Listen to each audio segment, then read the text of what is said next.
Howdy of you delicious people. I'm here today to talk about the first two seasons of Black Mirror, which is currently into the second it's recording on Netflix.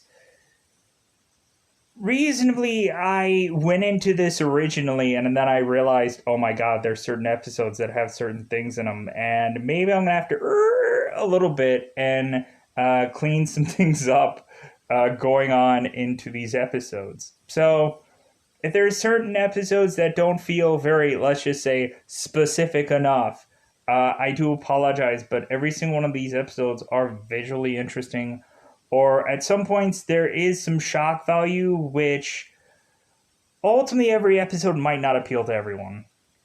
But I thought it was so fascinating that there are a ton, and I mean a ton, of seemingly Marvel characters that are otherwise tied to this season. My favorite episode probably has to be Nosedive, and if you otherwise skip, because Nosedive won't be in these first two seasons, because there's the first season is like 3 episodes, and then I think the second season is maybe a little bit more than that. Dare in fact check out Nosedive. If you've never seen, if you want to just skip to the episode Nosedive, it really doesn't matter. But check that one out, and then if you hate Nosedive, then you probably won't like the rest of the show. But I would also suggest to watch this from the beginning, because reasonably, there are little bits of here and there of ties to otherwise what happens in the earlier on episodes. It really is fascinating to me to see a variety show that seems to have as big a stars as they did within the show. A lot of Marvel characters. Agent Carter was in one of these episodes. I'm like, oh my god, she actually was in this show. Like, we have a lot of people from the movie Black Panther onto this show. We have quite a bit of people such as Miley Cyrus on this show. Eventually, somewhere down the road, we have freaking John Hamm in season 2. I'm like, God, man, like a lot of these characters that are in just in season 1 and 2. I'm like, man, just knocking it out of the park with these choices. Anthony Mackie, I think, is in the later later season. So if anything, you don't have to forcibly check out every single one of these episodes.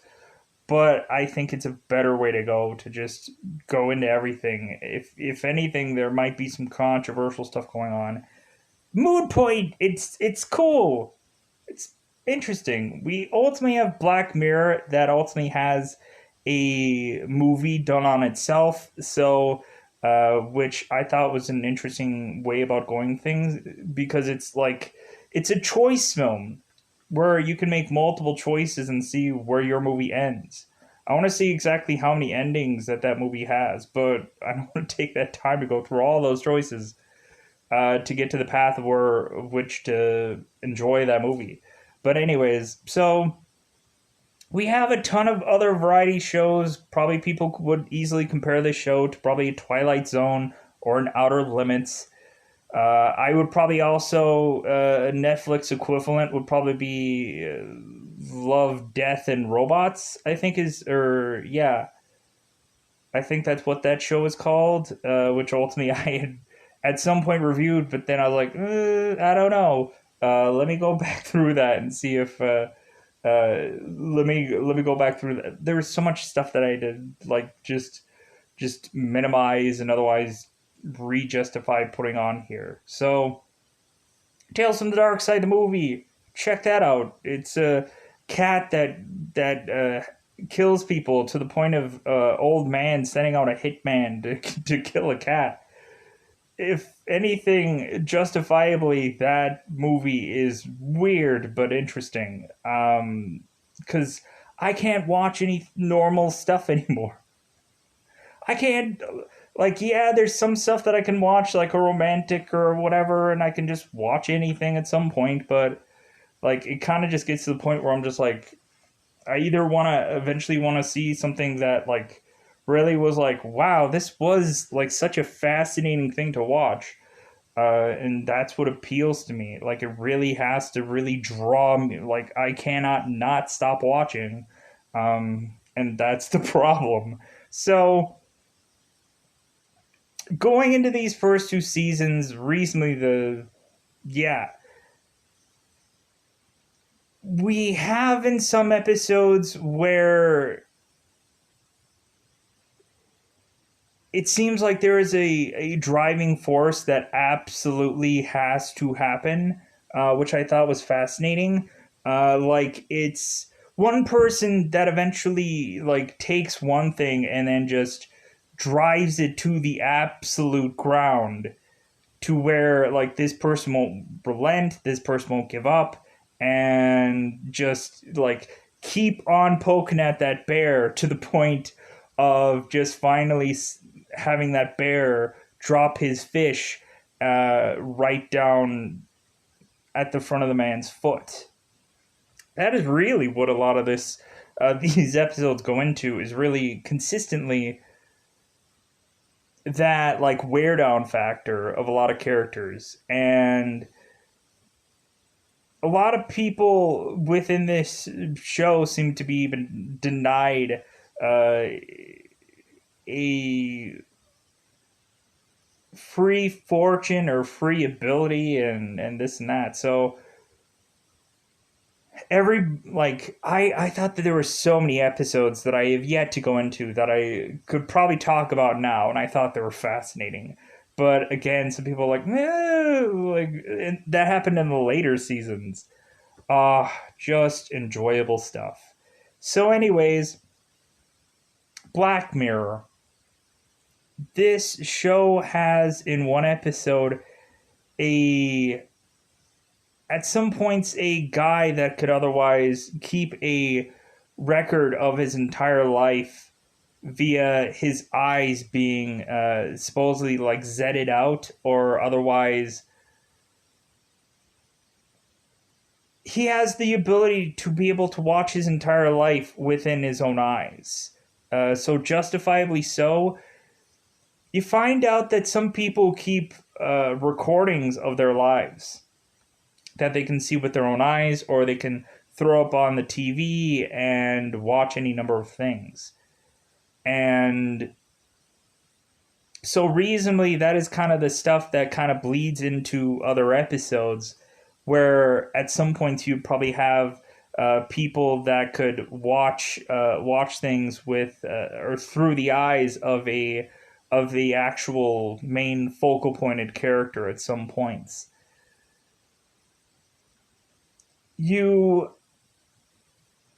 also have it to where there are ideas thrown around of like, well, why can't an animated character run for office? Why can't a uh, why can't a woman get the love of her life back from the dead? Why can't why can a political figure that is so high up be completely shamed and bent down to everyone's level, let's just say, in a very cryptic way, because God, the very first pilot episode has got to be the most like, oh my God, this is the cringiest episode. And, but it's, I guess, leading you to just like, okay, well, if you probably didn't like the first episode, we're just gonna keep doing other things, and then you'll eventually like those. So not everybody will probably like the pilot episode, but maybe everybody will like everything else that happens after that. I think that this show, again, shock value sells, sadly enough. So that's the real deal of this show. We we have it in this season, or within these two seasons, a a seemingly man that ultimately wants to be a idol of sorts, or have a girl that he meets also be a idol as well, almost as American Idol being stretched out to an absurd degree. We and I'm trying to talk about all these episodes quasi cryptically, but yeah, we have very fascinating, very interesting approaches. Dates, or a guy trying to pick up a girl in some party that really there is a twist at the end of all this, or there's a twist coming within this with this episode. And I thought it was like, man, I think that girl that ultimately is the girl that is dating this said guy is otherwise from Game of Thrones. I'm like, yeah, she is from Game of Thrones. Good for her. Yeah, mix in some of everybody. So when going into this, even in spoiler terms, I will probably not have learned every single celebrity like name, because every single episode doesn't have the same people every single episode. So, reasonably, every single episode is going to be extremely difficult to describe all of this without the crux of people's names. But I'm not going to complain. I'm just going to try to go into every episode, even though I just complained right now. Like, I don't have people's names. Like, I'm just going to explain the episodes, and I hope everyone knows what I'm talking about, or reasonably likes hearing about what I thought about any of these episodes if I go into them in utter detail. So,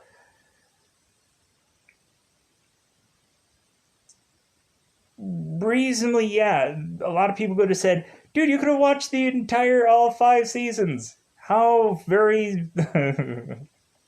There's very, like, every season has very few episodes. Like, yeah, and some of the episodes are like an hour long.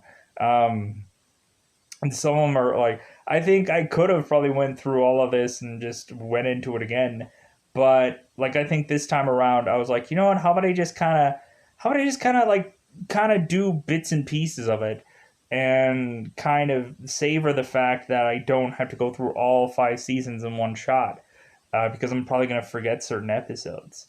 So let's go into the spoilers of this.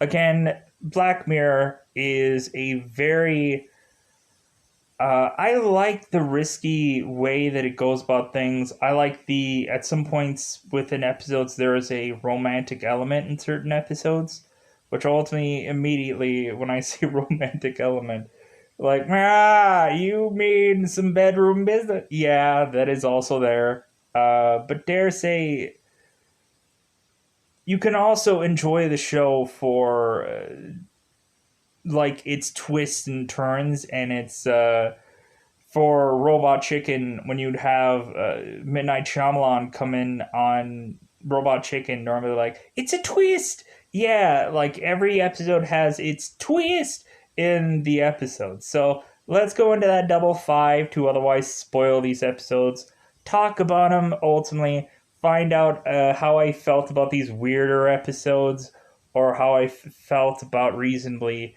any of these things going into it. So let's go into spoiler time. Spoiler time. It's about that time again to spoil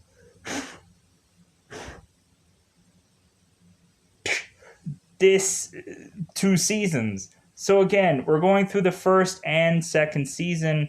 Reasonably, the first season's pretty easy because it's only 3 episodes. So hopefully, I can go into every one of those and say them utterly correctly. I hope. Thumbs up. So in the first season, recently in the pilot episode, we have a very controversial episode, so spoilers abound.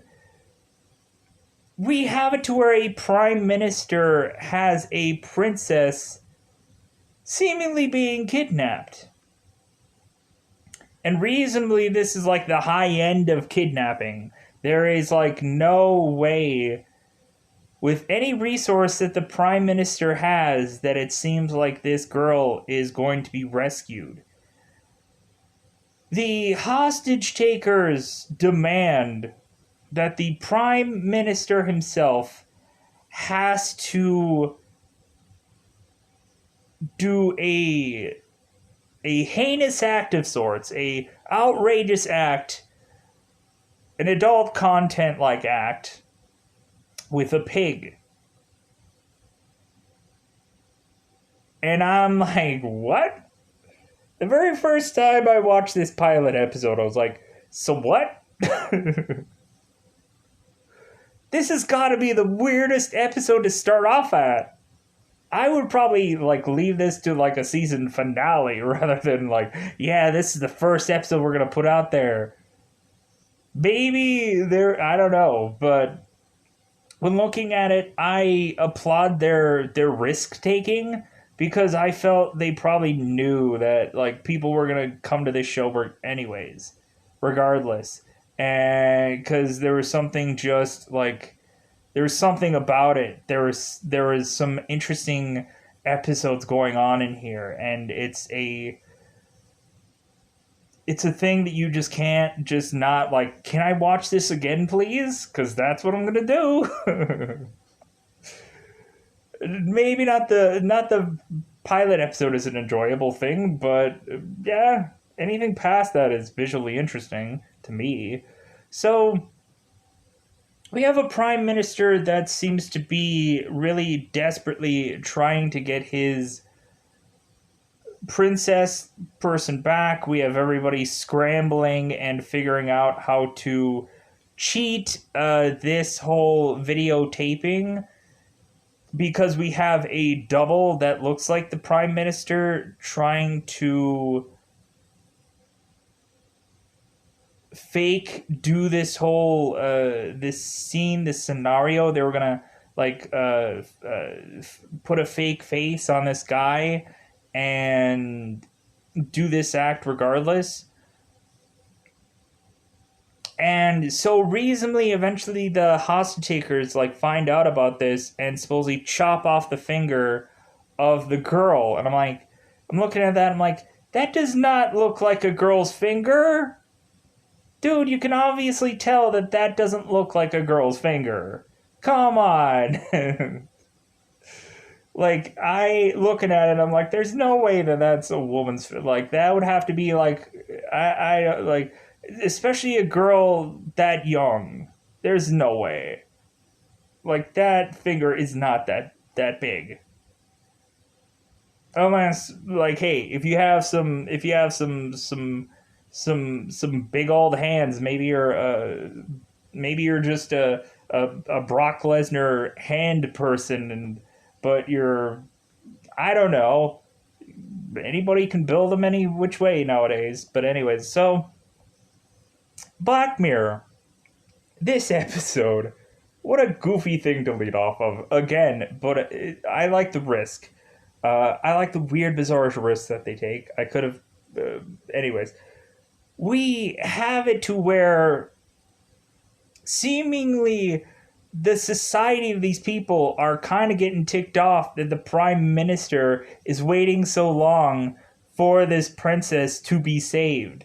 They're all like so like that's the weird thing. A lot of these things like tie into like social medias and that everybody has to demand stuff to happen within the show, which I thought was interesting. So we have seemingly a demand of the prime minister dropping trow.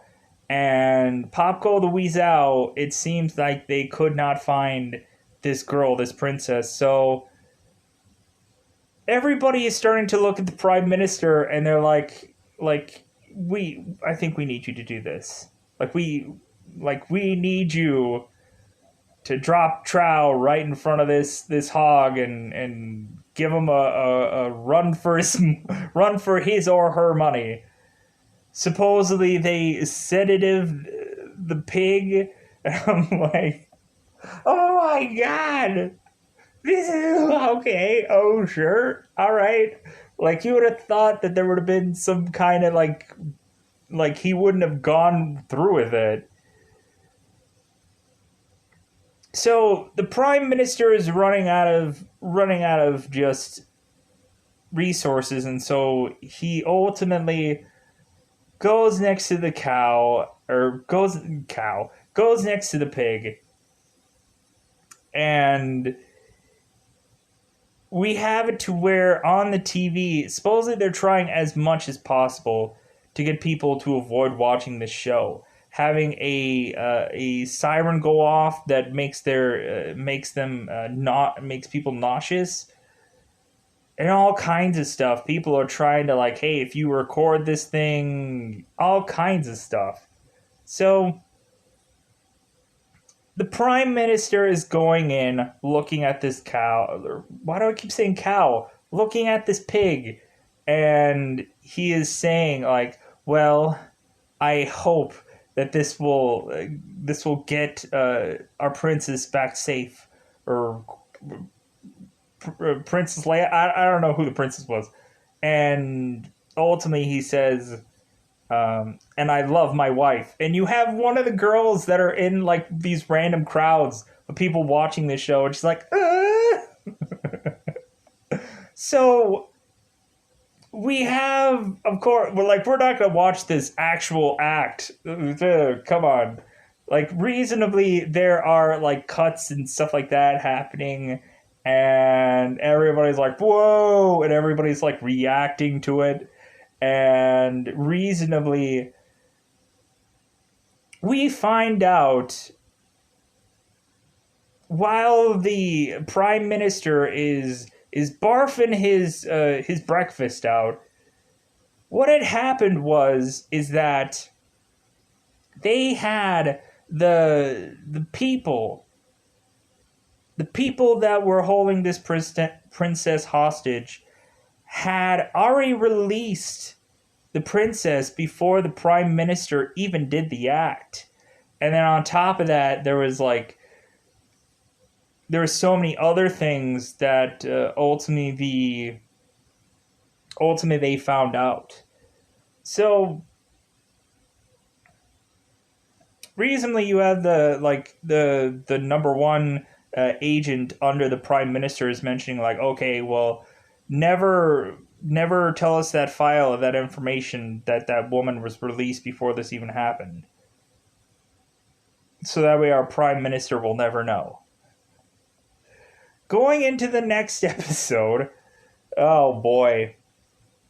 The next episode is seemingly, you have these people that don't really even have like they don't really have like a real room to live in. It's just kind of like this small little boxed ash like room where it's just like a bed and a floor, and 360 around them is some kind of like big ash like screen of sorts that is probably gonna have to be CGI'd in later, all the effects.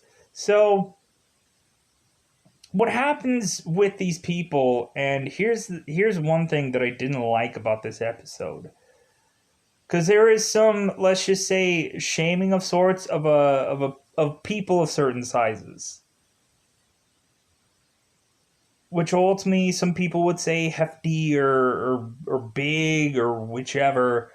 Like, I just ultimately just didn't like that about this episode. There's some stuff where they were trying to like shame some people, and I didn't like that. But reasonably within more of this episode, we have all these people going on these bikes seemingly all the time, exercising to the upper echelons, and needing to watch ads every day, or needing to watch certain videos. It seems that if they watch certain ads, they can get certain amounts of money, which I would have to assume. And so reasonably, we have one guy that seems to be mostly focal pointed in this episode. That it seems like he has almost enough to go to this hot shot, or this American Idol-ish like competition. And so reasonably, it seems like there is one girl that is kind of hitting on this guy, and he does not realize at all. Reasonably, she's helping him out with the vending machine, and she's kind of looking at him up and down, and he is just like, like I don't even like. It doesn't feel like she even knows. Doesn't feel like he knows that this girl exists. Bizarrely, but instead, it seems that we have this guy that is eventually hearing some girl sing in the bathroom after, I guess, biking, doing his Pilates class or Pilates class. What is it? God, what is it? It's not. I want to say it's like a spin cycle class or a spin class. Yeah, there we go. We have these people that need to do these spin classes to eventually be a part of this idol show, this American Idol show, where you have these three judges that ultimately tell them what their entertainment future is going to lead to. And I think when first watching a lot of these episodes, there was some stuff that I think I didn't pick up on, and then when watching this the second time, I'm like, oh wow, so this is a thing that I completely missed before, and now I got it now. There was some stuff that I was like, okay, this doesn't quite click. But anyway, so we eventually have this focal pointed guy who otherwise is talking to this girl in this bathroom, and ultimately he is wanting her to go on to this hot shot like show, mentioning to her that he's willing to give her the money needed for her to go on this show. Recently, you have the other girl that was looking at this man before, and she's like, why is he looking at her consistently? Why is he talking to her? What is up with her? What's different from her than me? What the is that? And I would have too said, what the is that? And I'm like, what? She can sing, so you're just like, yeah. Anyways, so not saying that everyone, mood point. So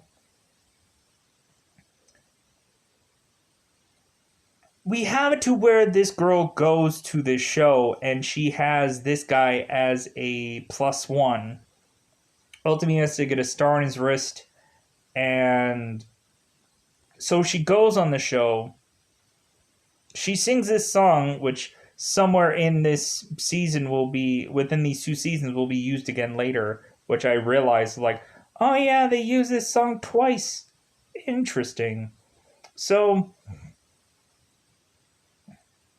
we have this girl singing this song, and reasonably we have one of the judges that are just like, man, how about you take off that hoodie? I wanna see them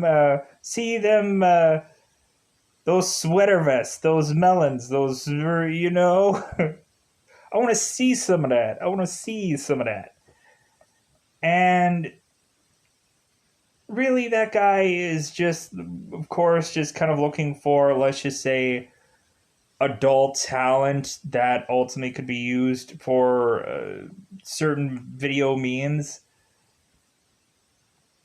But, anyways, so we have it to where one of the judges goes on to just be like, wow, you know what? Like, this is probably the most honest, or this is probably the most interesting song that I've seen this season. But the only problem is, you're just a good singer. If anything, you could probably just make it squeakingly by. But recently, I think the thing with you is that you are much more just really attractive. Like, I think you can go much further with your looks than anything else. And basically every single judge all agree that, like, even women would even the female judge even wanted to see her show off her have this contestant show off her female prowess, I guess, at some points. And so you can just see on this contestant's face, like at first she is just so happy, and then you could just see this just kind of just like, really? Dude, all I've ever wanted to do is sing, and now I'm gonna have to be relegated to perform videos that, like, I. What? And so, recently we have these three judges that are just like, well, it's either you do these movies, or you go into the entertainment biz, show off your goods, or go back to the bike. So recently, the girl has no choice.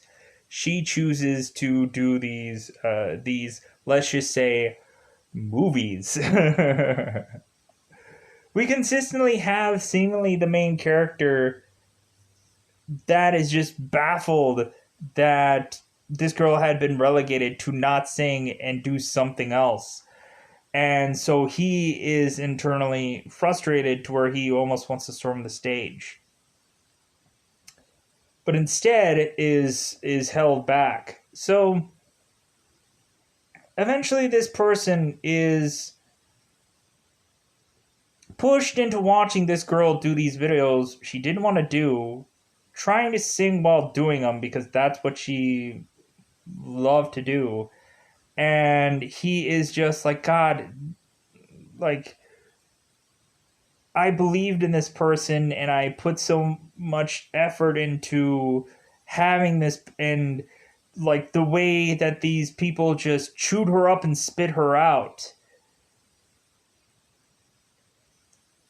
Like, that is the one thing that is breaking this person, that he had so much hope in this girl just for her to go bum kiss. So this guy trains like crazy, does whatever he needs to do to be able to get to have a spot in this reality show, and he ultimately comes on as a entertainer, queuing up that he's going to be giving a performance of some kind. And so they're just like, well, okay, like, man of mystery, okay, what are you gonna give us today? Like, I was just kind of like shocked about the turnaround of the very first performance. So I'm like, what is this guy gonna just end up being like pushed into some other thing that he doesn't want to do? Is that going to consistently be the line or thread that, when looking at it, every movie star and musician and everybody suffers from that, where eventually they can't make a big enough break in music, so they switch to movies, and movies works out well for them, or a show works out for them, and then they just make a living off of that. But they want to consistently try to do their dream, but it's hard to really, in the world we live in now, for everyone to be really as successful in a certain field now, sadly enough. So we have this entertainer that is going to give us this performance, and the performance he gives is seemingly this dancing like sequence, which I think people were like trying to get into, and they're like, I think he's maybe got something. But I think one of the judges is like, is this it? Is this kind of it? Is that all you have? So this guy has a shard of glass that he'd gotten from breaking his screens on his room. So he eventually threatens to finally tell these judges the truth about everything, about this society. And he goes onto this long monologue-ish like rant that really doesn't, like, it doesn't feel prepared, but it is prepared because this is a show. But like, man, there was a lot of stuff like just going off, and everybody was like, you know what? I love this guy's honesty. The judge is like, I love this guy's honesty. Let's give him a streaming service show where he can just talk and talk about all this stuff. We'll give him 30 minutes, 2 days of the week, man. Will you like that? Like, if anything, yeah, I like this guy. This guy is a gimmick, I guess, of this whole glass thing. Because ultimately, one of the judges is like, "Hey, man, if you get that glass anywhere near me, I'm gonna kill you with it." Uh, so this guy goes and ends up being a like people are just like rallying around him bizarrely to take this offer because ultimately one of the judges is like, well, it's either this offer or it's death, right? So this guy, we see this guy eventually go into being a speaker for all these people running on these treadmills or on these not treadmills on these bikes, and reasonably we have him like mentioning stuff about the society, and then we also see the girl that was like a bit the she was a bitch during the contestants all getting picked, and we found out that she had a pretty awful singing voice. Yeah, she could look pretty good, I guess, for this show, but I guess the judges were even like, no, you're not, you can't sing, you can't do anything. No, f you, get out of here. Like I thought that that girl would have probably maybe been a dancer, but I guess she was going in as a singer. I guess I would have probably like because the way that like her outfit was like she like a ballet dancer maybe that's what I would have assessed, but I guess she was a trying to be a singer, I guess. Anyways, mood point. So we have it to where the guy ends up putting his blade in some kind of safety case. I thought that was so weird. So moving on to the next episode, we have a guy that I've kind of seen in a bunch of other things like Prince of Persia. The last guy I remember in Black Panther, I was like, yeah, great. This is interesting. Um, so in this episode, we had the guy who I know from Prince of Persia or Sorcerer's Apprentice. He's been in a lot of stuff. He's been in a lot of stuff. But anyways, so we have this guy that reasonably can see and record everything out of his eyes. So we have it to where in the very first early of this episode we have a man being judged for a higher position upon his job and or even just kind of getting a job, and it seems that the people were kind of interested in him. It kind of felt kind of like a soft serve kind of interview, and so reasonably this guy himself ends up watching the interview back of all the people that were looking at him, and he could tell that he wasn't going to get this job because of the way the people kind of like moved their eyes and was like like facial expressions and stuff like that. He could dissect that they weren't going to give him this job. So it seems like when he goes home and gets together with his friends, it seems like they want to judge his interview.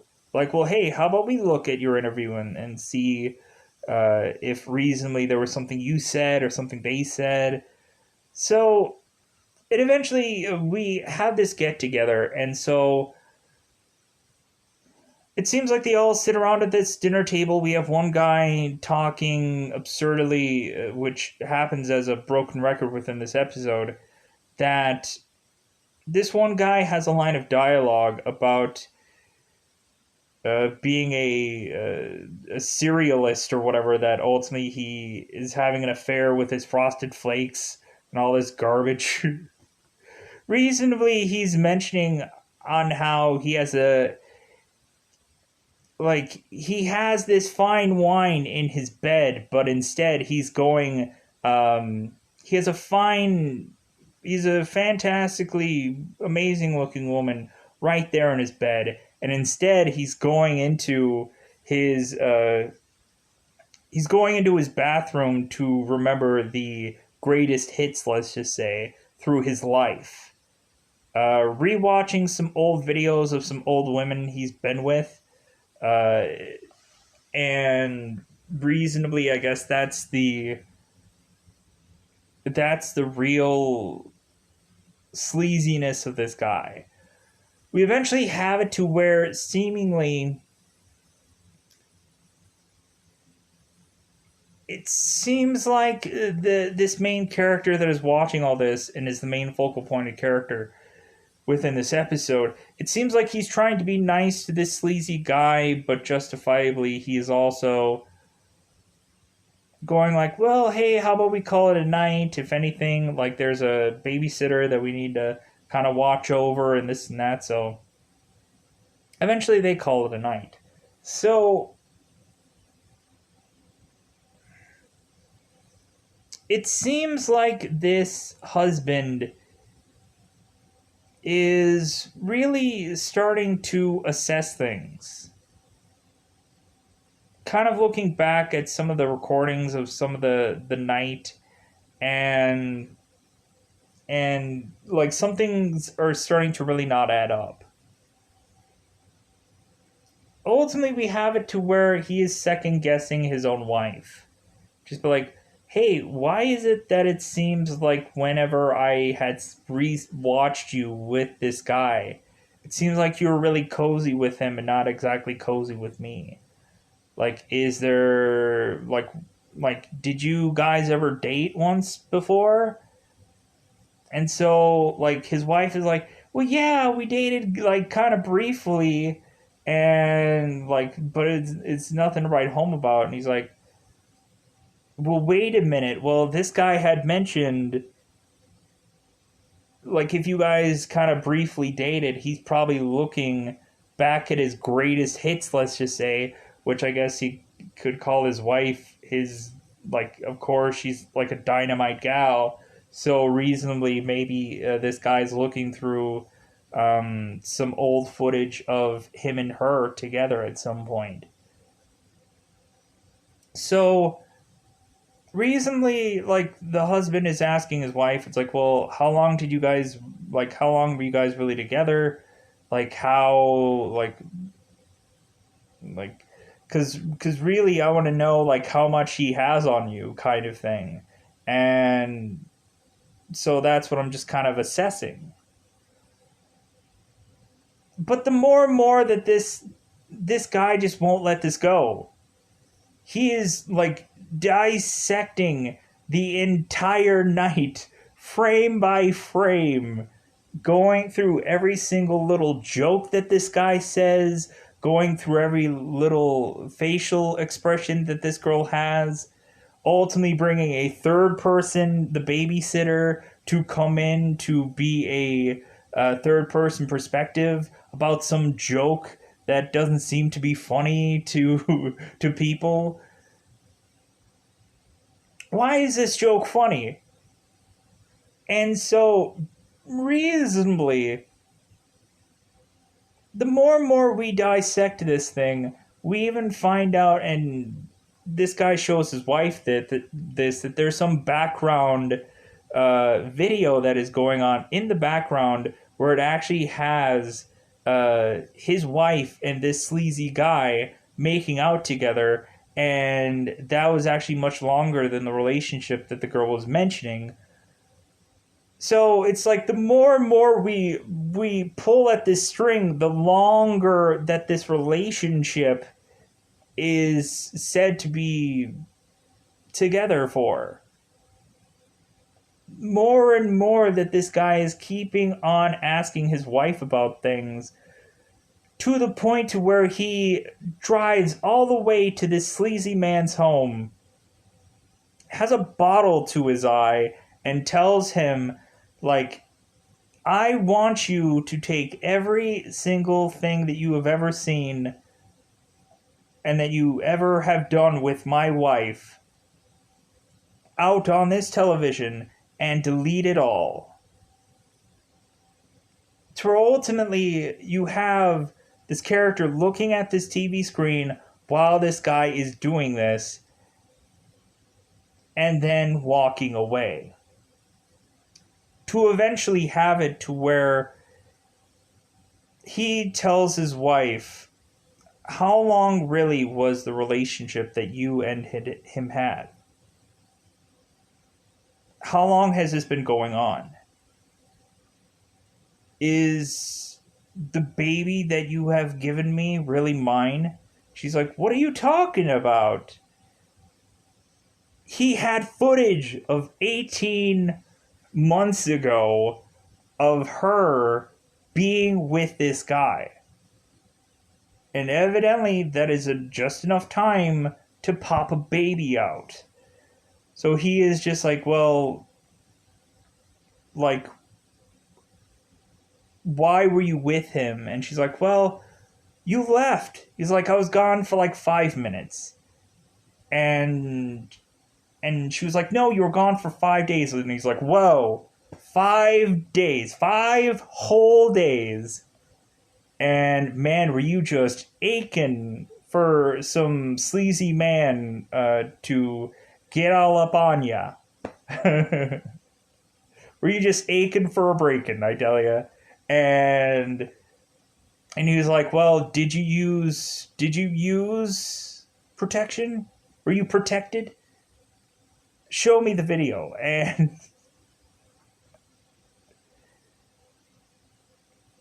this guy loses it all. He loses everything. And we have it to where he is just walking through his home, his now empty home that has nothing in it, and he's just looking over the good times, his greatest hits of his life, that he was with his wife, or his wife looked like she actually cared for him, which is sad. Looking at the early parts of his kid, and kind of looking over the good times, because reasonably, with him and his wife, they were just kind of going through the motions, sadly.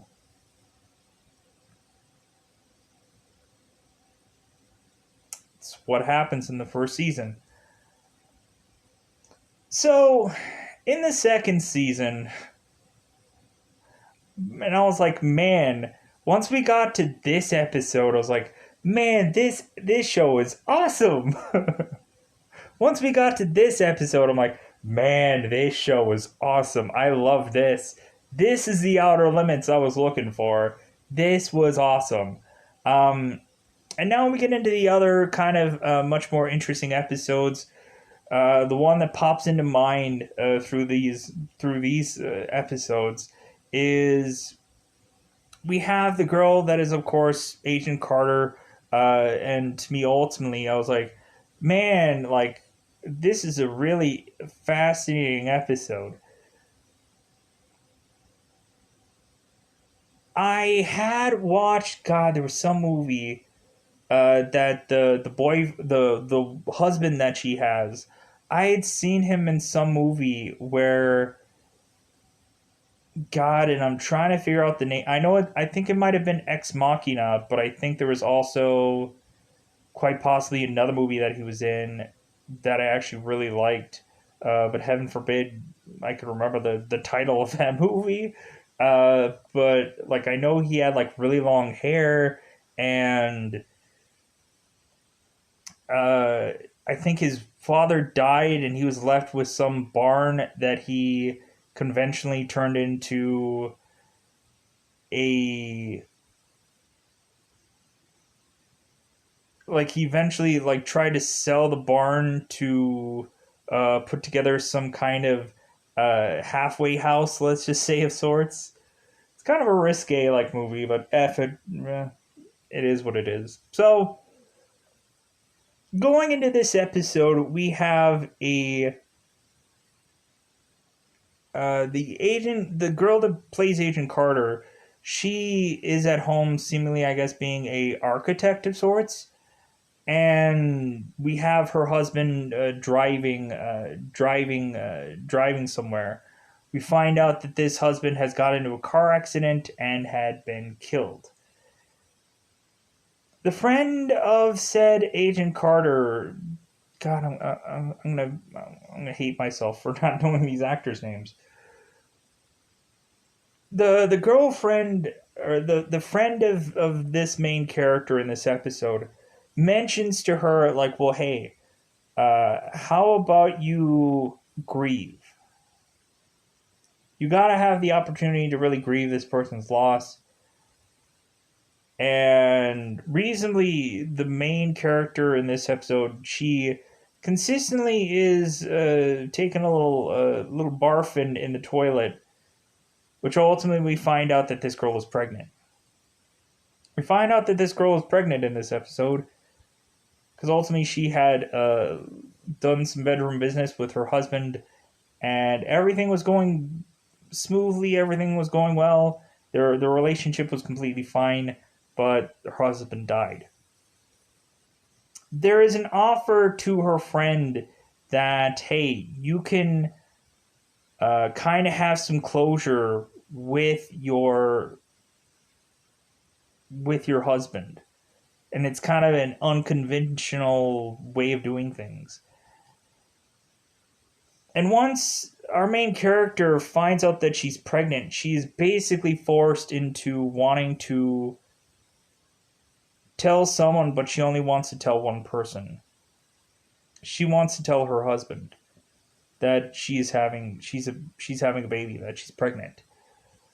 So at first there is an email that is from her husband that is dead.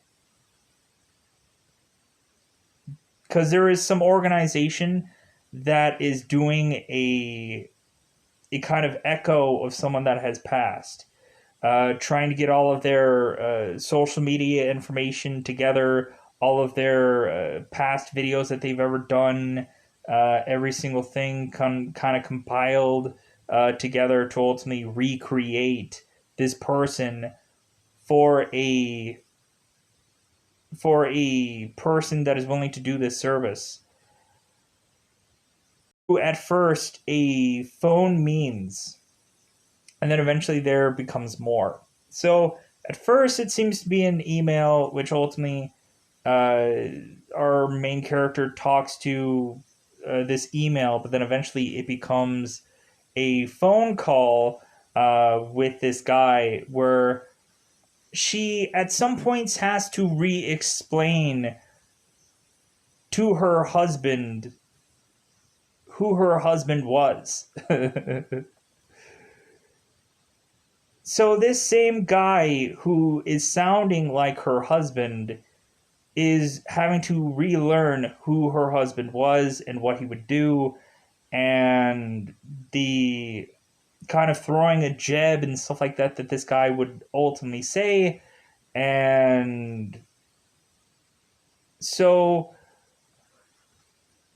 we kind of have this person mimicking what this guy would do, but reasonably he wouldn't be able to do everything. And there's some stuff that he would actually research while she would be talking about things, and he would tell her that he researched it, and she's like, that wouldn't be something that he knew. And he's like, oh well, I'm sorry, like I will never do something like that again until like you would kind of let me know or something. But and she's like, no, that's fine. So eventually it seems like this baby more and more is, again, we're having a woman with a beautiful child having a baby. So recently she goes even further with this process. It seems like she could somehow recreate her husband in some tub with all these chemicals and stuff like that. Doesn't quite make sense. At first, I'm like, okay, this is weird. We have these like weird, bizarre-ish, like mannequin-looking body parts out of this box that was sent to her, and eventually this body is put into this tub, and this tub is turned into seemingly a person. I'm like, okay, but still, this person isn't quite exactly what our main character is exactly wanting,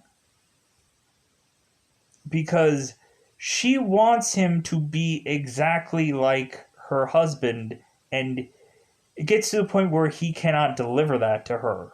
He cannot, like, there's only so much that he can, like, assimilate or be close to, or, like, she is asking too much of him. Reasonably, at some points, she is, of course, like, undressing in front of him, ultimately asking, like, well, hey, like, how much exactly can you do? And reasonably, this thing, this, let's just say, uh, copied husband, like, is like, well, I don't know what your husband wants. Right? I don't know what your husband did. Like, there's no proof of that anywhere. So reasonably, this guy just had to kind of just mimic stuff from the internet, and so reasonably, you have it to where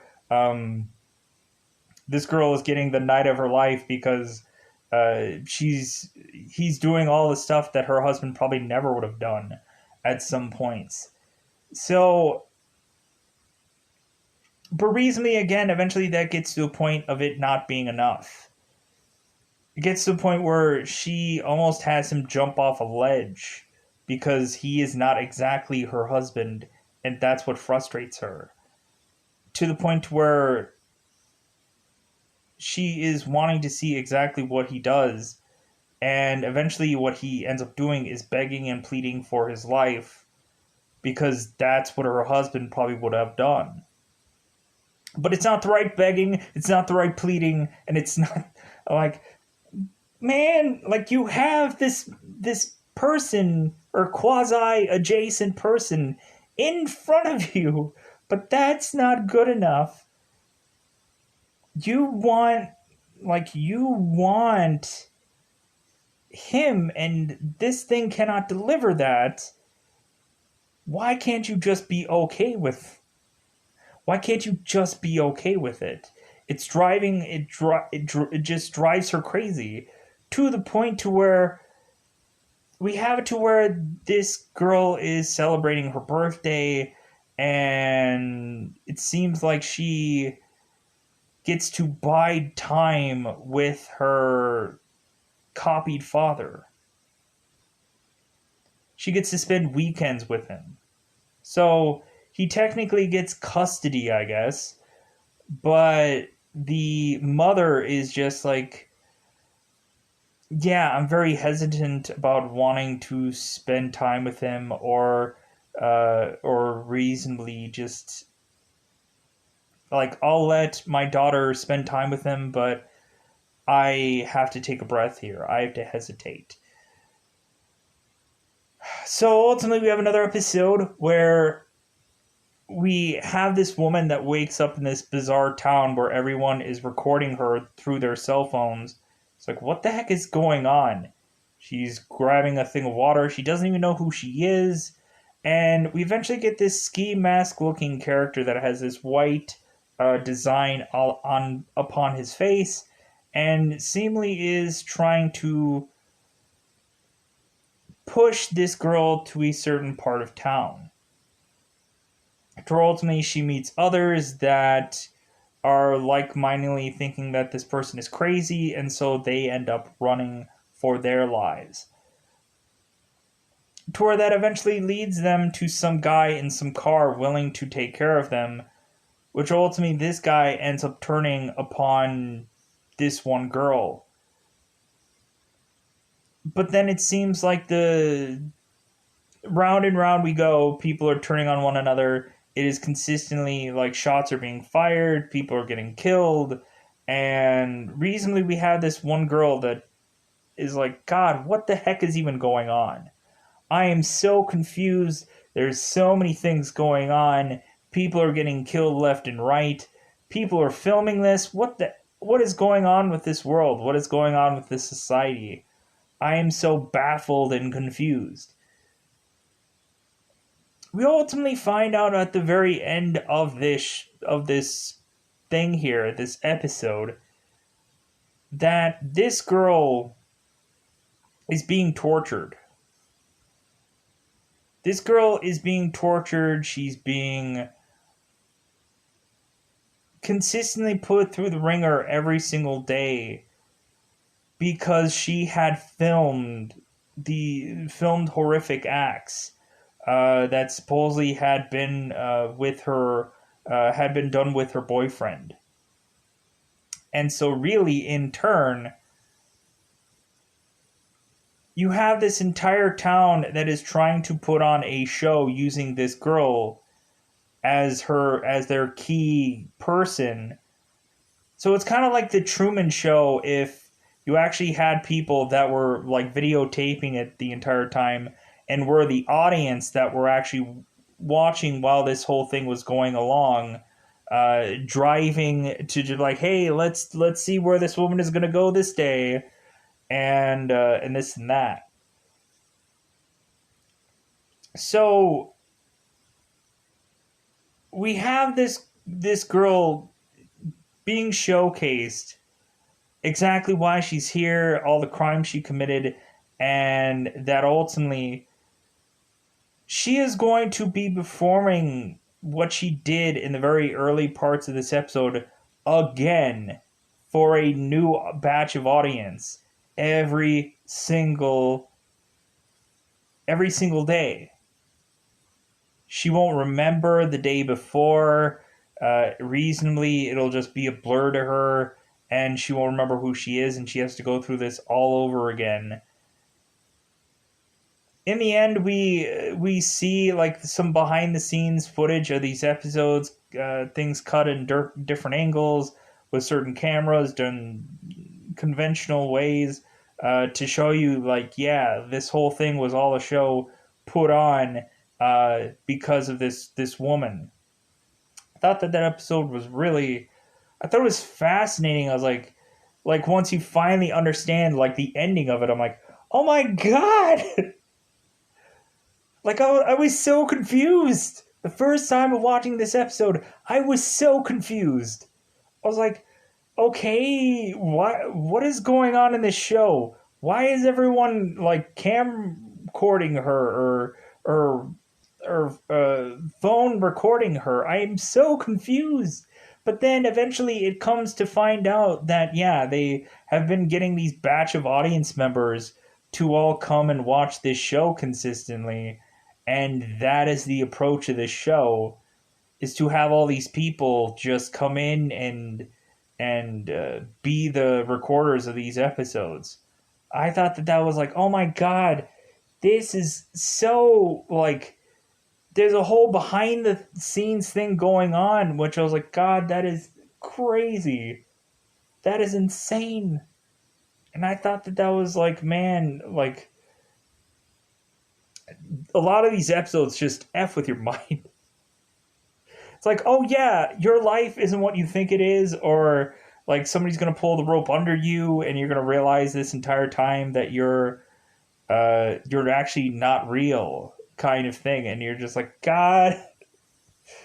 Some of these episodes, like would like first time around, they gave me headaches, or I was just like, God, what if it's just like, I get it, it's kind of like a meta kind of thing because it's a show, and so like everyone's life isn't what they think it is, and this and that and whatever, what have you. So like it's kind of a very like internal like approach going on to this thing, which I found fascinating. And I was like, God, this is such a mind bender, or trying to figure out what's going on. And then here's the hook, and then yeah. So we go along into these other episodes, and reasonably, there is also a mm, let me pause here. Yeah, I was thinking, I'm like, wasn't there just 2 episodes left? Am I like, yeah, there should be just 2 episodes left because I think there's only 7 episodes. So I was like, I think there is, like, I knew there was like one Waldo episode that I had to get into, and there was the Christmas episode, and the Christmas episode was the season 2 finale. So I'm like, okay, like I think that was it. So if there's an episode that I missed somewhere, then by golly, because I had to like figure it out. Because I'm like, I remember there being so many other episodes that probably weren't even in this season that I had to like backpedal and like, is this in this episode? Is that in this season? But anyways, let's go into the Waldo episode. So we seemingly have a outlandish animated character that is usually plastered upon a TV screen that seems to be putting on some variety show. It seems like there is some kind of like Stewie from Family Guy, or like it's kind of just like a animated Simpsons Family Guy controversial character, and reasonably he is putting on this variety show, and reasonably they're just desperately trying to just get ratings to go up. Forcibly they're ending up talking to this politician, and so reasonably Waldo, or the guy behind Waldo, is giving crap to this politician to basically kind of twist his words and ultimately make this politician very much like awful looking, to the point to where he's like, "Oh, you don't even know how to you've never been with a woman." It's like, hey, like Monroe, like come on, like I'm sure you've been with a woman, right? Anyway, so this politician Monroe ends up firing a shot at this TV show, and we have the guy that is behind Waldo, who is just kind of like, okay, so yeah, I offended a politician. It's like, you know how many dirty jokes that I've done, and you know how many things that I've said. It's like, are you gonna go after Waldo, which is he's an animated character? Like nobody knows who I actually am, so whatever. Like go after the TV station. Don't go after me. But it seems like there weren't people's feathers that were actually really ruffled.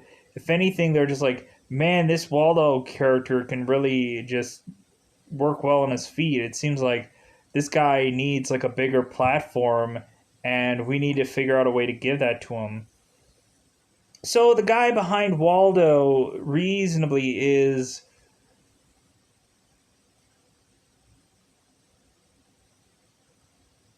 just like he's not, he's a well accomplished actor, or like a well accomplished improviser, but it seems like nothing really worked out for him that has any real credit for his name, sadly.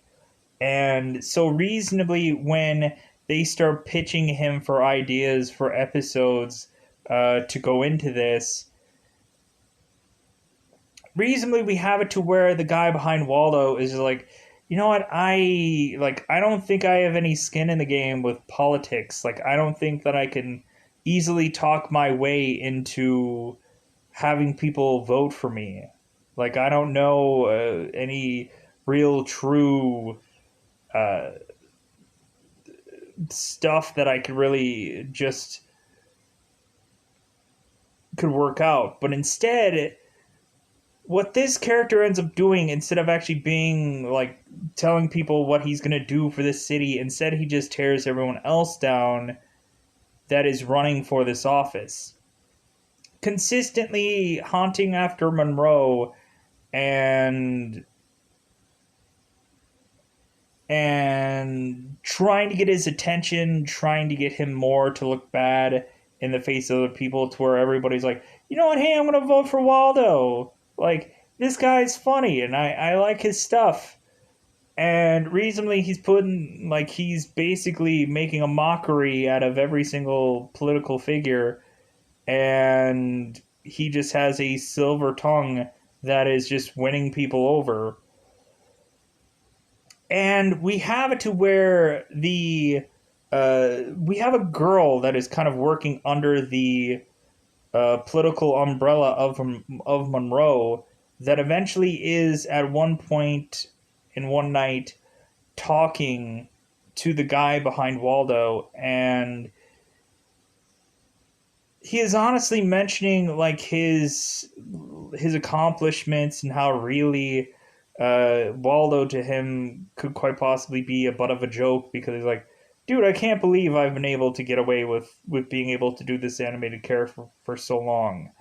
And reasonably, he's just a guy that is a one-liner, profane character that bizarrely just everybody has just gotten behind. Like, I just don't. He just doesn't realize how it got so far and how this is just continue to work out. And it seems like this girl, more and more as this guy talks, like she's forgetting about that she works with Monroe, and instead is just really listening to him and really like seeing how he's like self-deprecating upon himself. And you know what, she just like she feels sorry for him, and so she ultimately gets like him and her both get drunk, and they end up in the bedroom together. And so reasonably, the girl at first is just like, well, you don't really think that we're like, I'm gonna end up in this bed with you, do you? But that's what ends up happening. And so reasonably, it instantly feels like this guy is immediately just like, oh my god, this woman's amazing. I'm watching her sleep, and like this is the greatest thing that has ever happened to my life. And then the next day comes where you have it to where Monroe and Waldo are having a supposed debate with one another. And we have it to where Waldo is, of course, doing his normal shtick, which is kind of bad mouthing other people, and it gets to the point where Monroe just can't take it anymore. So he's like, "Wow, like pretty much all you have is one-liners and cheap little profanities to throw at me. Like you have nothing to offer these people." If anything, this guy goes through this guy's like complete IMDb page and rips into him, and he's like, "Yeah, you're a no talent hack that didn't go anywhere and made nothing of yourself." To the point where like just Waldo, like the guy that plays Waldo is just, you could see him building and building in the background, as like you can kind of just see like the Waldo character just kind of just hearing all this stuff, to the point where this guy has to naturally assume the girl that is sitting next to Monroe had told all of this stuff to Monroe to use against Waldo. And he is just baffled by this girl that he just met. And the girl was actually like really thinking of like, you know what, this guy's actually fun, I like him, he's kind of nice. And but then the people running against him were like, yeah, well, never be with him again, never. Like he's gonna use you to run anybody in the ground. So she did that to him first. So we have it to where Waldo is firing back on Monroe and this girl, kind of mentioning little things about them, and really having Monroe's running mate that he's going along with, like she's just using this as a way to get TV time to fill her portfolio. And reasonably everybody else is a shame, or just they don't care for the people. All they care about is themselves. They're selfish and this and that. So you get everybody's going like, yeah, Waldo, to the point to where this keeps escalating, and it gets to the point to where even the guy behind Waldo is just like, you know what? I don't even know if I want to do this anymore. I don't know if I like. I don't think I want to do like this. Is getting to the point of like it's getting to the point of attacking me. You could attack Waldo, the animated person, all day long, but people are coming after me now, the person behind all this, and like that is where after this speech he just kind of runs out of this building, and you eventually have people running after him, but he's like, no, I'm not going to listen to anybody. I think I'm just done with this. And we have to the point to where even the guy that is like paying him good money, or what I guess would be good money to do this show and do everything like that, like he's saying like, dude, you are replaceable. Like, but the guy's like, no, like the personality of Waldo, this Waldo character, he's mine. It's like, dude, all I have to do is just get somebody that sounds like you, and that's all we need. The guy tries to sound just like him, and he's like, yeah, I think that'll work. We have this guy that otherwise is going to just portray Waldo, while this guy just decides to possibly bow out. But instead, he's like, the guy that is performing as Waldo is not doing a good enough job. So the guy that actually did Waldo is going to do this job and just kind of do the best he can, and to the point where eventually it escalates, because it seems like there are some real people that are like, you know what, this whole animated thing, this can really bridge the gap. This could really like be like a world dominating like thing, because reasonably some people won't want to hear what's going on through the mouth of a old dusty up like figure. Like maybe you actually just need a worldwide appeal character to be a spokesperson or to be a leader of anything. So we have this political figure that is really wanting to go behind this whole Waldo thing and branch it out into something more. And it's getting to the point to where the guy behind Waldo is like, you know what, I'm done.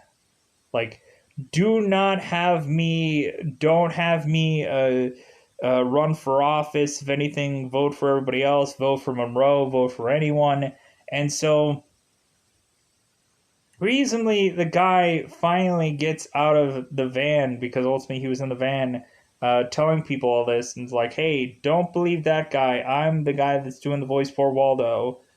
And everybody's just throwing food at him. Everyone's not believing him. Waldo was just mentioning like, well, hey, like £5 for anybody that's gonna punch this guy in the face. And so evidently we just realized that anybody could be this Waldo, and everybody would follow this guy Waldo. And it just gets to the point to where the world is dominated by this Waldo character.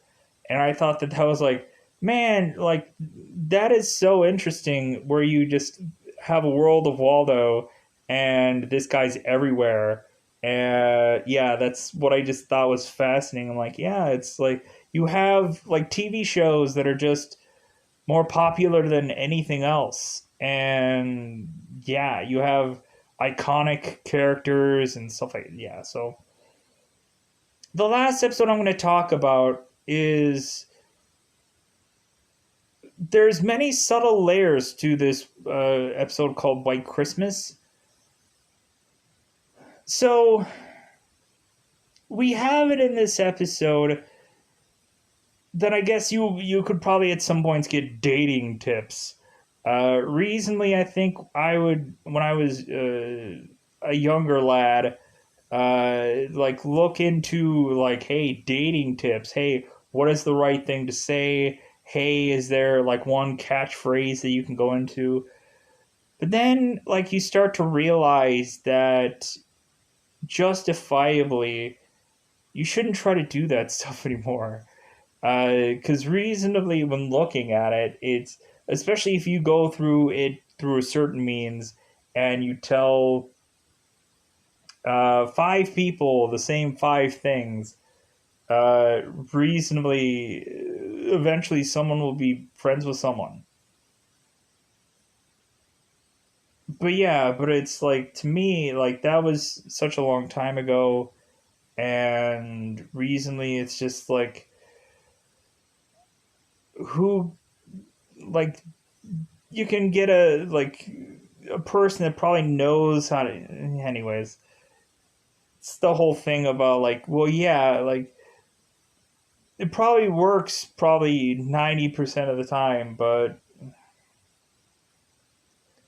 there's also just those times where it just comes off as you putting on a show you performing uh and ultimately eventually you need to it's just like well F it how about I just be honest and see if that how about I just actually just man just just be honest and see if that works. How would I just like just? It's not that I was trying to be different, just ended up that way. So,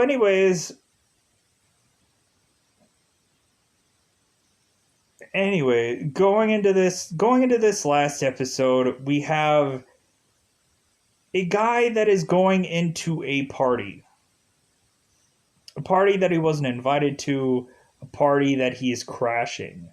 All while this is going on, there is another story that John Hamm is a part of, and he is a part of these stories. So here's the thing: we have John Hamm who is talking to a man, seemingly in this kitchen or this room or this little shack of sorts, and they're making breakfast together. They are talking about things. John Hamm is telling this guy his entire life story, or just kind of what he does for a job, or what he did to make money at some points. And the first story is him going and having dating this dating club where you have this guy that is through a earpiece giving somebody a heads up of what to say throughout this date. Evidently, we have some unconventional expertise of a man getting an earpiece and needing to talk through his entire date. Which I'm like, okay, how does that work? Because if the girl is obviously assessing that you probably aren't actually listening to her, maybe I guess she could just be drunk enough to just be like, well, yeah, but maybe there's something about this guy. So we have this guy that is pitching this girl some story about a half naked man that is riding around on a horse and reasonably what is trying to happen here is this guy is actually really intrigued about this one other girl but he's actually getting to this girl by using, I guess, her friend to adjacently jump off to this other girl, which that's what he tries to do. I'm like, man, that seems like a lot of work. Seems like a lot of work to you'd have to adjacent to somebody. Anyways, so we have this girl that is this very emo, quasi, like, kind of dark dressed character, the girl from Game of Thrones. And reasonably, this guy is fascinated to get her. While there is also going to be a coworker that is looking this guy up and down. He's like, hey, how is it that you, like, how is it that you were working within this company? Like, if anything, I don't remember ever seeing you here. Why are you at this party? And so we recently have it to where this guy is justifying this to this coworker by mentioning his name, and then ultimately that he had been at some retreat party or something like that that they had been in, and that ultimately he had worn a hat of sorts.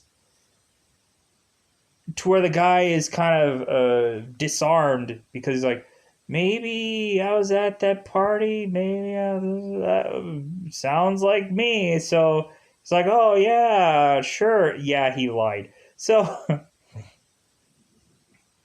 we have this guy programmed in to say all these weird stories that make no sense. But this girl's really going for it, and then she is this blonde girl is just chatting him up. So we have it to where this guy is going after this girl, but he's going for girl adjacent to get to. But this girl eventually just walks off, and so while this girl that he wants walks off, he is with this girl right in front of him, like, shouldn't you have just gone with the girl that you were already talking? Man, just win your battles, and I don't know. But I guess he's like, I want this one girl. Anyways, so he leaves to eventually go to the bathroom, comes back to talk to this girl, and we have it to where it seems like consistently this girl is very mysterious. And so it seems like, even to the point where we find out John Hamm is not alone. He has a group of other guys that he has to make a consensus of what they should do. Because this girl is so mysterious that they're trying to figure her out. So, reasonably, we have this guy that slowly but surely is winning this girl over to where he touches her, where she touches his knee, and all the guys are going bananas about this because, like, oh my god, she touched his knee. Like, I think she's interested. Yeah. So more and more as this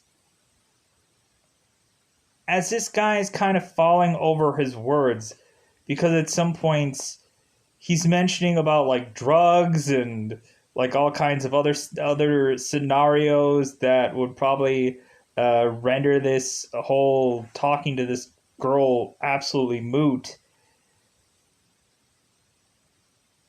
Because, like, she's talking about how she used to be past medicated and all this other stuff, and, like, he's trying to relate, but he's, like, putting his foot in his mouth consistently. But the more and more that he talks with this girl, it seems like she's winning her over, or it seems like he's winning her over to the point of her going to the bedroom. So, a lot of people at this point could be like, okay, where is the hook in this episode?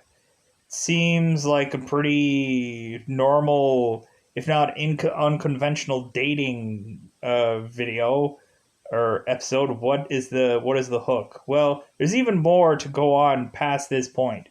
So there's even a second part of this episode. There's a whole second part. So, or even there's like two other stories to be told out besides this. So we eventually find out that this girl is watching this guy just kind of walk or like stand around in either this workplace or this or her room or someplace else, and like because they go to some other venue to kind of talk more. But yeah, eventually she's noticing that it seems like he is talking to someone. So eventually, once they get to the bedroom, she gives him a drink. The guy takes the drink and weirdly and bizarrely is choking on it. We find out that this girl had poisoned this guy's drink because ultimately she had been hearing voices in her head as well, and she finally wanted them to stop. So this girl is cray cray. We ultimately have John Hamm, who is desperately telling this guy, it's like, you know what, I think we need to wrap this date up there, buddy. I think it's closing time, but this guy is choking on this drink that this girl had given him because it had been poisoned. To where more, she is pouring this drink into this guy's stomach, making him bleed more and killing him, to where she takes the same drink as well and dies as well. We eventually have John Hamm telling everybody, hey, wipe everything. Throw everything away. Burn it. Do whatever you gotta do. Hey man, I don't want this coming back on me. So here's the second part of this 3-part story. And so reasonably this guy is hearing this story about this date, and he's like, okay, I'm not quite getting why this is why this was a Christmas story, but okay, sure. So the second part of it is that then John Hamm has to mention what his job was. And he wants this guy to guess. He's like, well, you're never going to get it. And eventually what happens is he describes this job, or we then see what this guy's job is to ultimately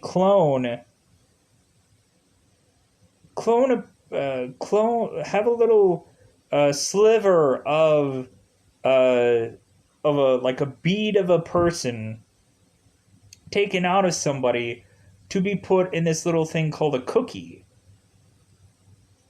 This little ball-esh like thing that is to perform tasks for this entire home. For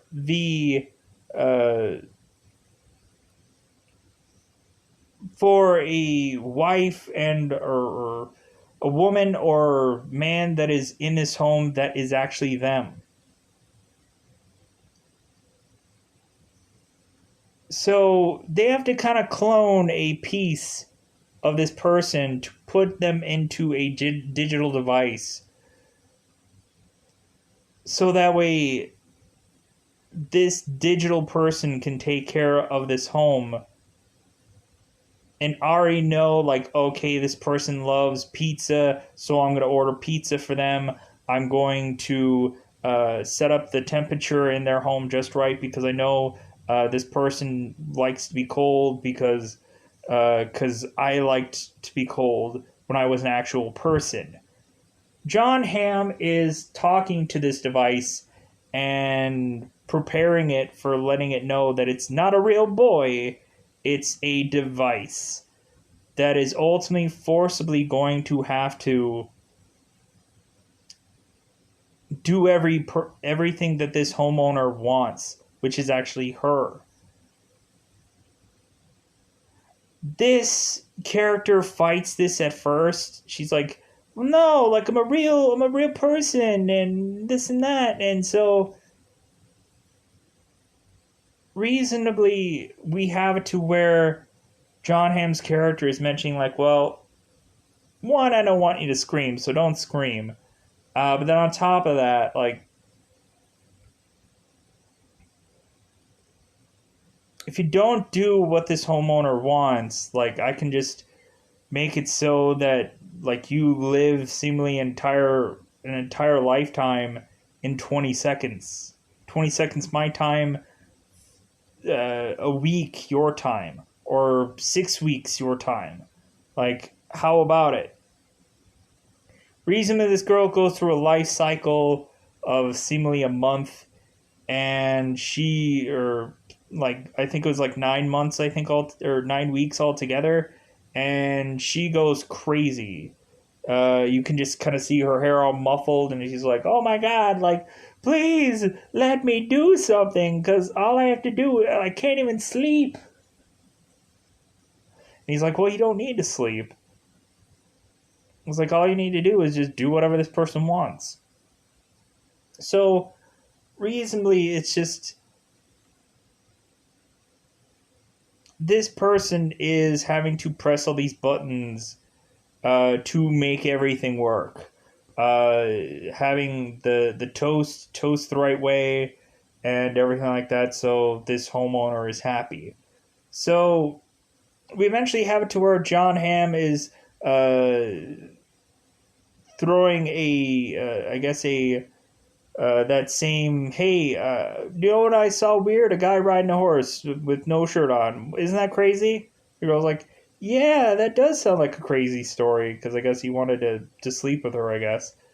So we find out that recently the man had heard this story from Jon Hamm while I guess Jon Hamm is making him breakfast, bizarrely.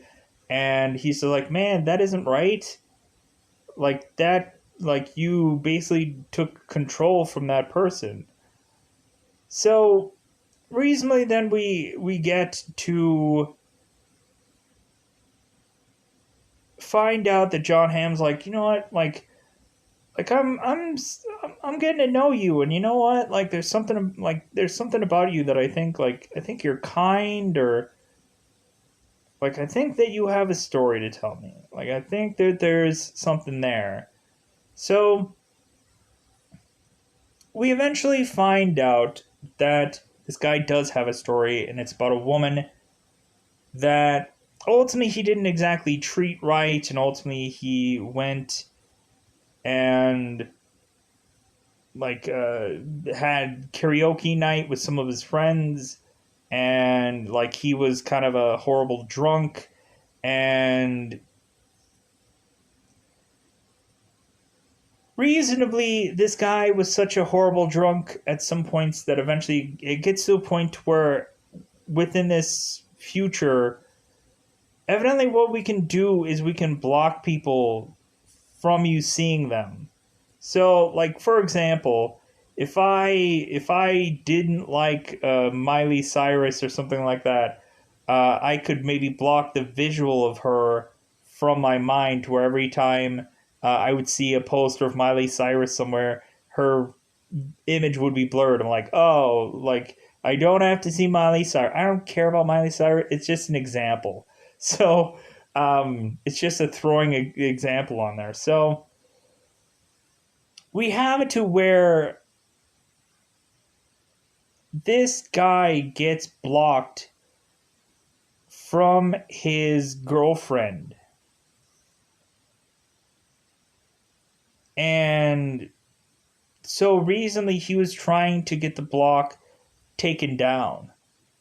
Eventually his wife leaves him, but he was trying to clean up his act. He was trying to just go like, hey, like I'm gonna stop drinking, like I'm gonna try to be a better I'm gonna try to be a better husband to her. And so reasonably, the guy was desperately trying to plead to her, like finding her in some middle of town somewhere, and just like, please, like, take this off, like take the block off so I can talk to you, because you can't talk to the person can't really see you. And yeah, it's just the only thing that you could probably do is write a letter to them, to try to get them to maybe see it your way. But if anything, you don't have to read that letter either. So I was like, God, this is so, like, what if it was just a simple mistake and somebody just blocked you forever? Uh, and you did. Like, I guess that's kind of like Twitter, or I guess it's kind of like a cell phone, or that could be like any number of like devices or whatever that eventually, like, you just shut somebody off, and that's sad. So we have it upon here that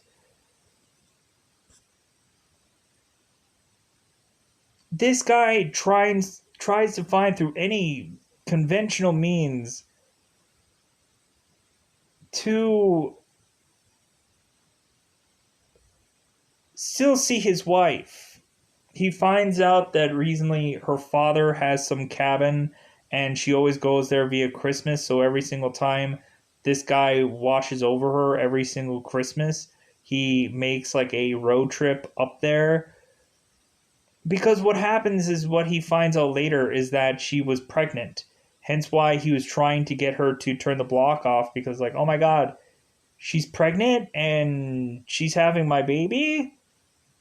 Like, God, I need to like reconcile, and I need to like hey, I want to take care of this baby.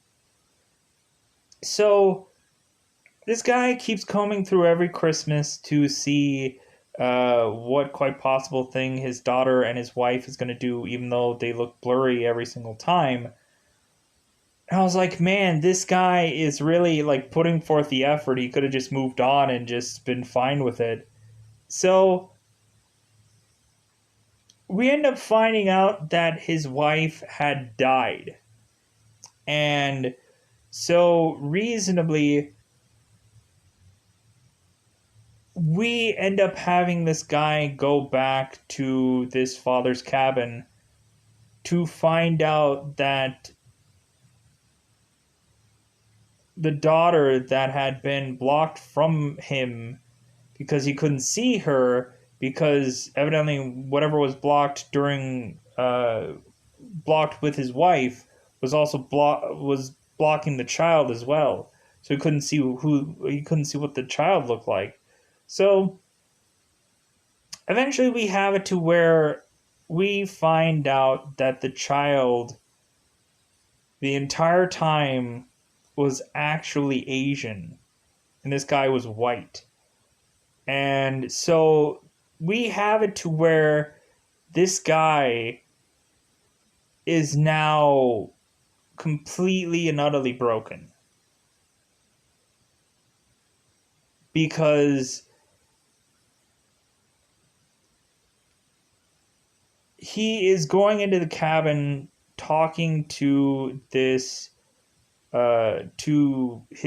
past wife's father, and ultimately he's like, what are you doing here? It's like my daughter is gone, like my daughter is dead, there's nothing for you here, why are you here? And consistently this guy's asking, where is my daughter, where is my daughter? And he's like, what are you talking about? We have this guy who buys a snow globe to give to his daughter that he now cannot give because this wasn't actually his daughter. It was actually one of his friends that evidently his wife had slept with, and she was going to actually tell him this, that eventually she was having an affair of sorts, but she blocked him instead, and then just ran away with the kid and never, I guess, told the father either that this kid was hers, or that uh, the kid was the kid was his. So what ends up happening is that this guy ends up killing this man, and then eventually it gets to the point where he gets caught, and eventually he says nothing to anyone, and like eventually just gets him to be now here talking to Jon Hamm. So reasonably, Jon Hamm at this point is just like, ah, thank God. Like, thank you for mentioning this story. Like, hoof. Thank you for telling me. Man, like, looks like my work is done. And so Jon Hamm disappears. We find out that Jon Hamm that entire time was a person that was sent in to seemingly this virtual reality to get this guy to confess to this crime, because ultimately this actual person was never going to confess to this crime, so his doppelganger was. His doppelganger that was put into some said device that was to confess all this information for this guy to be booked away. So we have it to where Jon Hamm is ultimately just like, well, yeah, like another guy in the books, yeah, I got one for you guys, hooray for me. And so ultimately they're like, well, yeah, like I guess like you've kind of worked your magic, but you know what? We're still gonna like keep you on a leash. We're gonna let you go back into society after you've done this. The only thing is, we find out that also Jon Hamm through this episode like had a wife that ultimately find out his wife found out what he was doing and blocked him, and all this other stuff, all these other stories. And so reasonably what they do for Jon Hamm is they block him. They block him from everyone. So Jon Hamm can go back into society, but he cannot talk or hear a soul. Every single person on the planet is blocked to him, and he cannot see them, and he cannot speak to them. And so I guess the only way he'll be able to do that is through just a chalkboard of sorts, and just be like, hey, like, can I buy this? How much? Write it down. Yeah, this guy's blocked from the world. He's never going to get another woman, because how is he going to be able to talk to her unless she just, like, he'll just be like, yeah, I can't see you. Okay, hopefully you're good looking, because I'm not going to be able to know. But anyways, I think that is where we go here. I almost spent 2 hours. I didn't think I was going to take that long, but I don't know. I had some of these episodes were really fun to chomp through and go through, so I just really enjoyed them. Like, some of them are goofy, yes. There's more goofy episodes to come if I go through any number of these ones later on, because most of the time I've kind of been doing these really just one-off show kind of compilations of just like, hey, here's 8 episodes of this. Hey, here's 1 season of that. Hey, here's an entire rung of this. And so, yeah, I hope to, uh, like, really now it's just kind of like, hey, whatever is the flavor of the day, that is what I'm going to go out of my way to talk about. So, without doubt, I'm going to get out of here. Bye, everybody. Bye, everybody.